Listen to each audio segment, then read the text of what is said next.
guys, it's M4J here, and welcome back to the M4J network here on OpenTTD.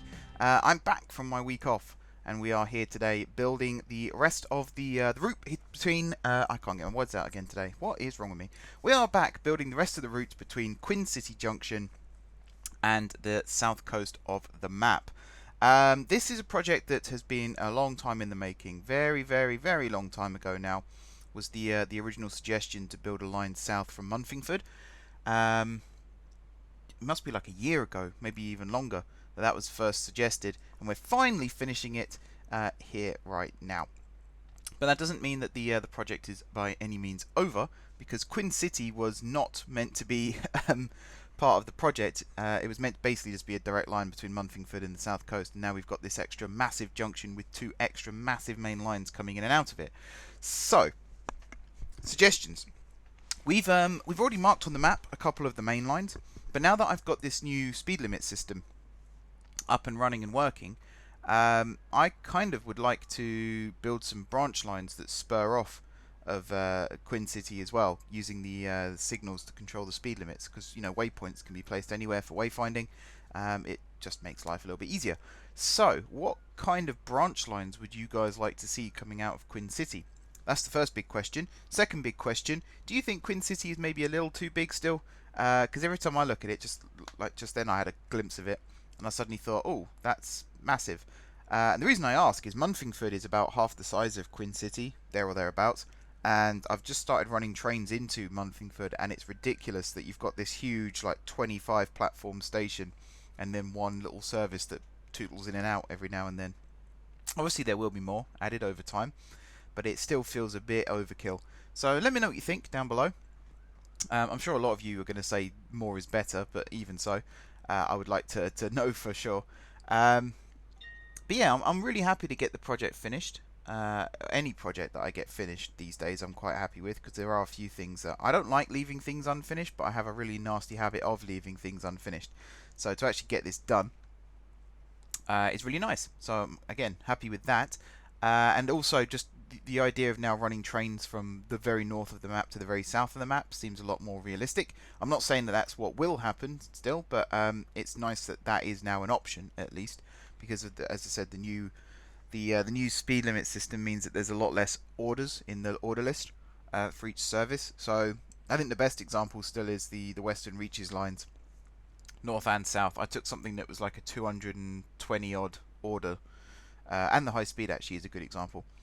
Yeah, 220 odd order, and turned it into like 20 with the new system. It's so much easier.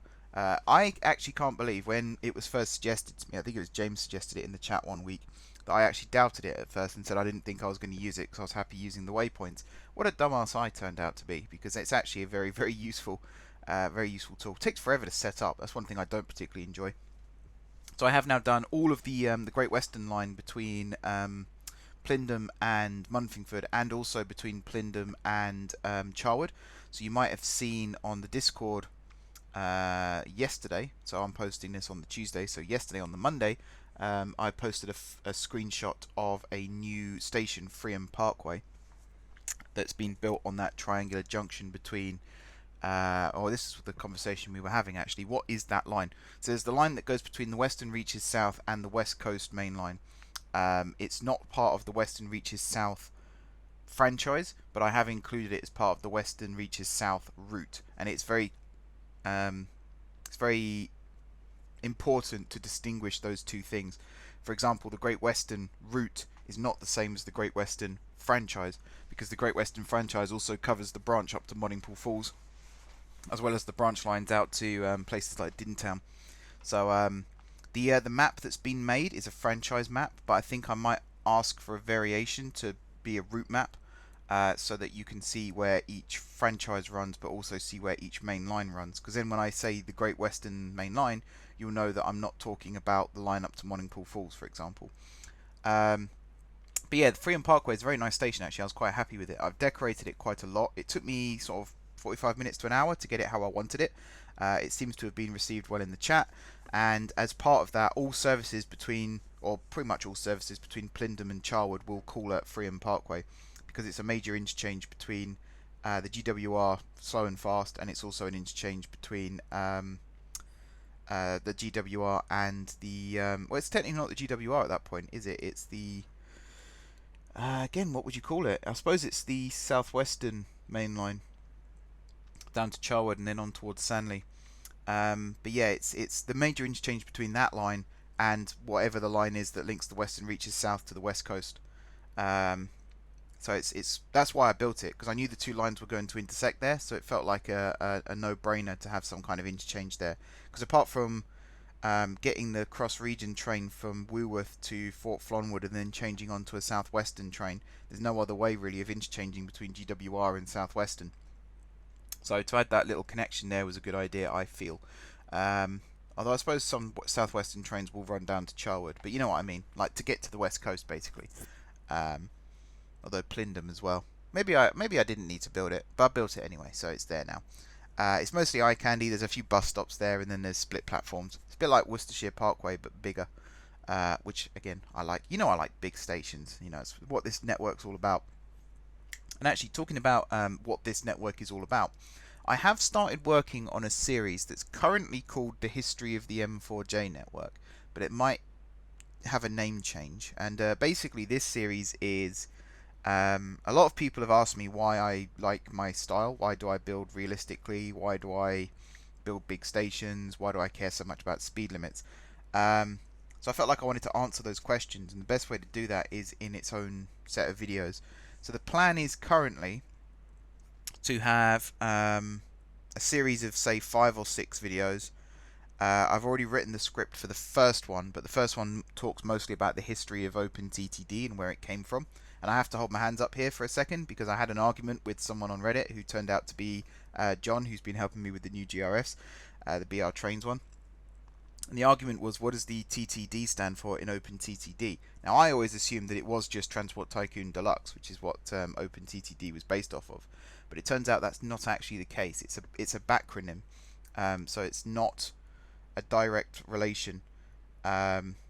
I guess it's like an homage rather than a reference, is what I've put it as in the script. But yeah, I didn't know that, so I got quite defensive because I saw someone else being criticised for calling it Open Transport Tycoon Deluxe, and it turned out I was wrong. So I hold my hands up and I apologise for that. But yeah, it's actually kind of a nice fact to know. Because of that, I've learned a little bit about the history of the game. So that is now included in the script. So as I said, episode 1 is going to be a history of Transport Tycoon, basically, and Transport Tycoon Deluxe, and how it came to be OpenTTD. But then episodes 2 onwards will talk more about the original Majeffries network map that I made. There'll be like videos of that playing in the background if I can get that loaded and recorded.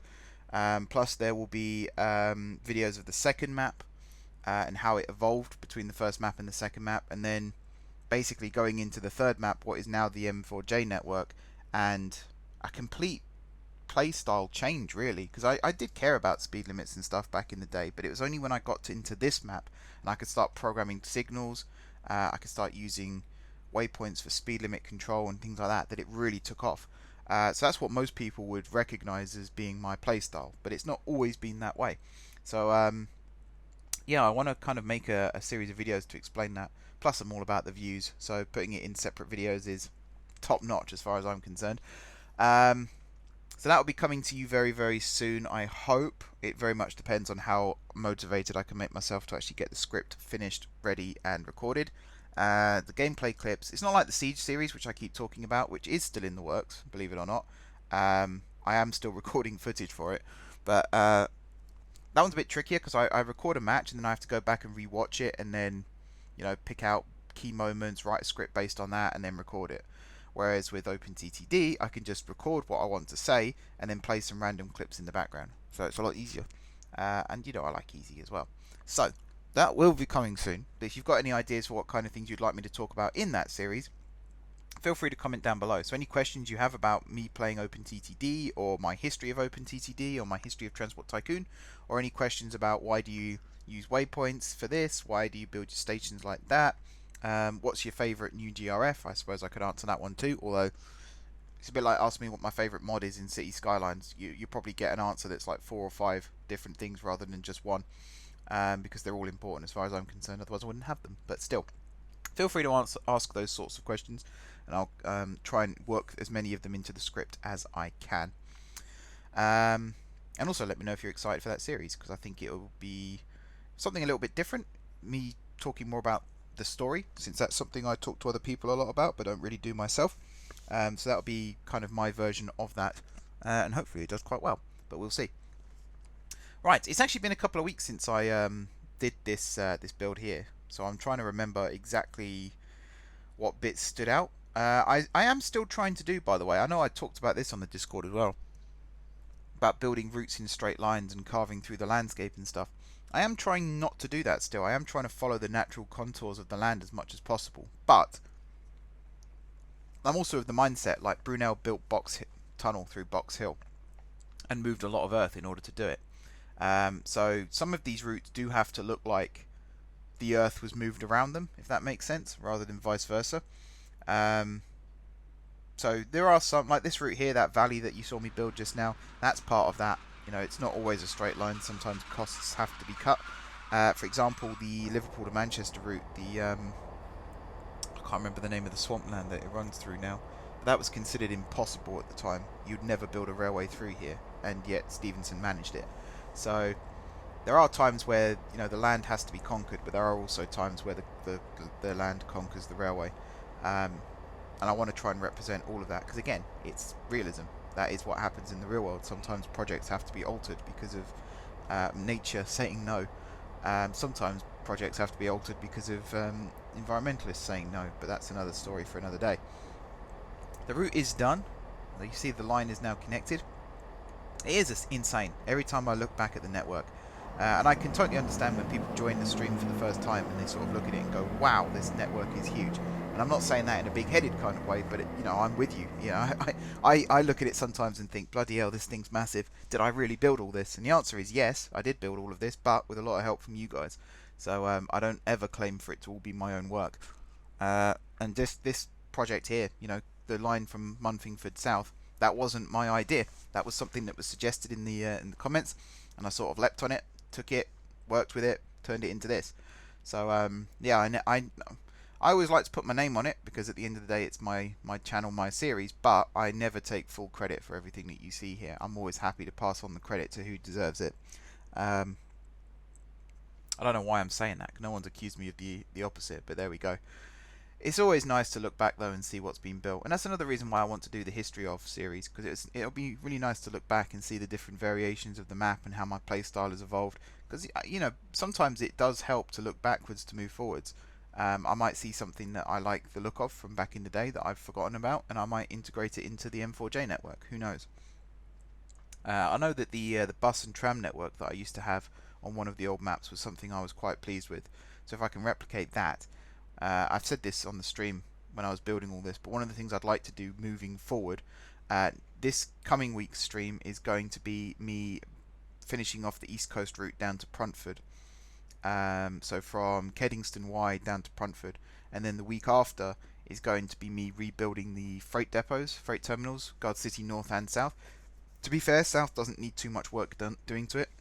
I'm rebuilding it with a new strategy, and that new strategy is Gardcity North is going to be for raw materials, so coal, iron ore, bauxite, scrap metal, lumber, that kind of thing. And then Gardcity South is going to be for manufactured goods, so goods, food. I mean, actually, Gardcity North will be wood, Gardcity South will be timber, lumber, that kind of thing. Farm supplies, engineering supplies, metal, that kind of thing. So if the idea originally was to have both do both, but I've wanted to rebuild Gardcity North for a long time now, and I think the best way to do it is to simplify it. Got a frog in my throat there. So that trains can come in from any direction and leave in any direction, and all platforms do the same thing pretty much. So there will be some segregation still. For example, milk won't be dropped off at the same place as coal, but it'll make it a lot easier to design. It'll clear up some of the junctions around Gardcity North as well, because some of them are really messy, and it really annoys me when I watch the freight trains and you see them navigate these really weird junctions. Plus it gets in the way of the passenger trains sometimes as well, so to be able to fiddle with that and make it a little bit better would be nice. And then Gardcity South is basically already set up. I just need to change what the signals control, and then it's done.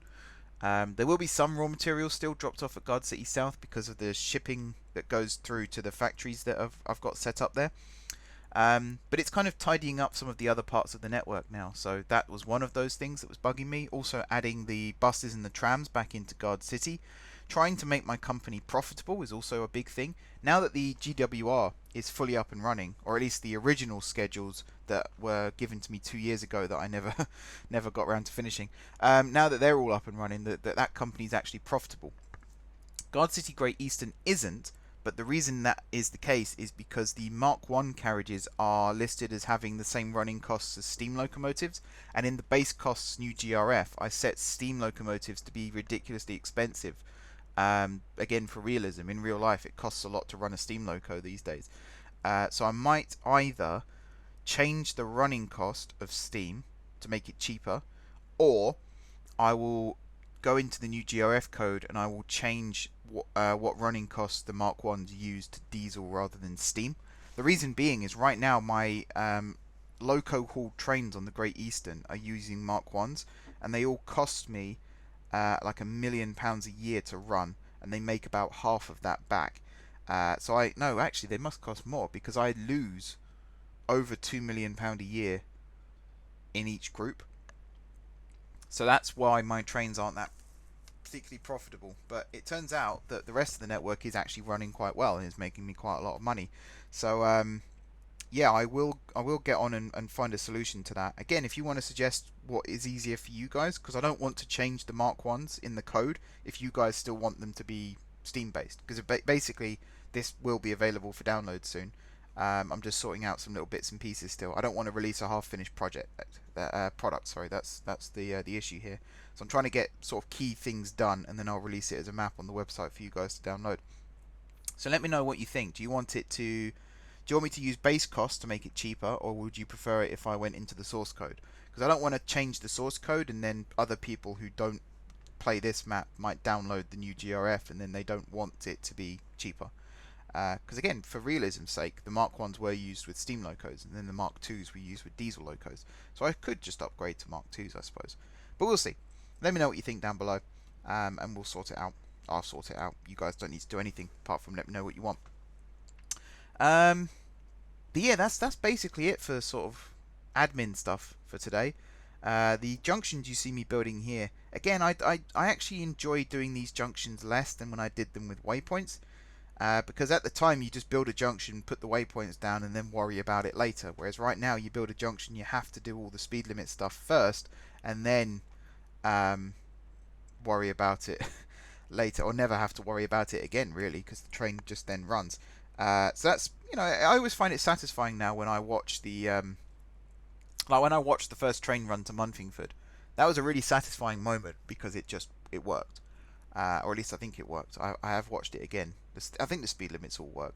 But it's so cool seeing the train leave Plindon, running down the GWR, and then it temporarily joins up with the Western Reaches South from Fort Flonwood, goes through Sannington, and then it diverges onto its own line again. And little things like that. It's just so cool to sit and watch. And I will as well do another series I was talking about with OpenTTD, is just to have not train spotting videos, but sitting and watching videos. You'll either sit and watch a train on its journey with a map and automated voices telling you what station you're at and where the service is running, or it will be watching a station, and then every time a train comes in it will say this is service 2MXX from Gardcity St Peter to Woolworth Central, for example. So again, let me know what kind of stations, or which stations you would like to see videos like that of, because I can probably do those now. I don't have to write a script or anything for them. I can just record a station for an hour or so at peak time, and then put some captions on and stuff like that, and jobs are good 'un. So let me know. Give me some ideas, guys. What kind of things would you like to see with that? And what kind of ideas would you like to see with the series in general? That will also be helpful, because then I can plan ahead. I want to plan sort of 3 or 4 streams ahead now, so I'm not just making it up as I go along anymore, because I think we can all agree that's not the best method when you're doing this sort of thing. And yeah, something else you're seeing on screen right now as well is I'm focused a lot more on decorating stations now too. So Quincity looked very plain and very boring, whereas now it looks a little bit more interesting to look at, shall we say, with these station designs. So this one here, for example, is using the non-track tiles to just add some roads. I do add some bus stops in on the opposite side, I believe. I'm trying to remember where they went now. And then fill the rest in with roads. And I did the same thing with Freeham Parkway. So it's kind of, because it's a split level station, there's two concourses, one inside the other, as it were. So you've got the main concourse with a little like building that takes you into the GWR side of the station, and then from there there's a set of bridges you go up and over to get to the other side where there's another concourse, and then that will take you down to the West Coast platforms. But I like the design, and I like the putting the trees in the middle of the roads here. That's something that's kind of my signature move now, I guess. And yeah, just in general, I think it's a nice thing to make these stations look a little bit nicer. You do have some that just don't have any decoration, and that's also fine. But I want to try and decorate as many of these stations as possible. So if there's any stations on the network that you'd like to see redecorated or decorated, let me know in the comments down below, and I could perhaps make some videos on that too, or turn a stream into decorating stations. I don't know how particularly exciting that might be, but you never know. It could just be a chatty stream whilst we get on with that. But yeah, let me know. Any ideas, any feedback, anything like that is always warmly appreciated.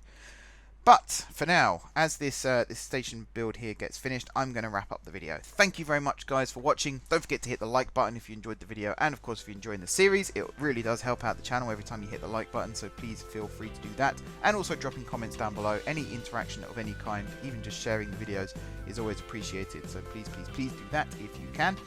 And besides all that, if you haven't already subscribed to the channel, be sure to hit the subscribe button. Sub numbers are going up still, which is awesome. Thank you very much. If you have already subscribed to the channel, thank you guys for your continued support. And until next time, which will be Thursday night stream, I will see you soon.